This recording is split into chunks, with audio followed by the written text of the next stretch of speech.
ঘুরতে তো আমরা সবাই ভালোবাসি, আর যদি অন্য দেশে ঘোরার সুযোগ হয় তবে তো ঘোরার ইচ্ছাটা আরও কয়েক গুণ বেড়ে যায়। তাই আমি আর আমার কলিগরা মিলে পৌঁছে গেলাম জংশন সিটির রাতের সৌন্দর্য উপভোগ করতে। পৌঁছে মানি এক্সচেঞ্জ করার পরে সৌন্দর্য উপভোগ করতে শুরু করলাম।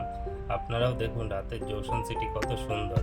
সিটিটা ছোট্ট হলেও কত সুন্দরভাবে লাইট দিয়ে তারা পুরো সিটিটাকে সাজিয়ে রেখেছে। এগুলো দেখতে সত্যি খুব ভালো লাগে। এরপর পৌঁছে গেলাম ফুড স্ট্রিটে। এখানে নতুন নতুন স্ট্রিট ফুড দেখতে বেশ ভালোই লাগছিল, কিন্তু খেতে একটুও আমার মন চায়নি। এই প্রথমবার খাবার দেখে আমার খেতে ইচ্ছা হয়নি। আপনারা কারা এমন রকমারি খাবার আমার মতন প্রথম দেখছেন কমেন্টে অবশ্যই জানাবেন। আজ ঘুরতে না এলে এগুলো হয়তো আর জীবনে কখনো দেখা হতো না। এগুলো সি ফুড অক্টোপাস বলা হয়। এর আগে হয়তো আপনারা অনেকে দেখেছেন এবং অনেকে খেয়েওছেন। সব শেষে একটু সময় কাটাতে পৌঁছে গেলাম পার্কে। পার্কে ঢুকেই এই হাসি মুখের ফকির বাবার সাথে দেখা হলো।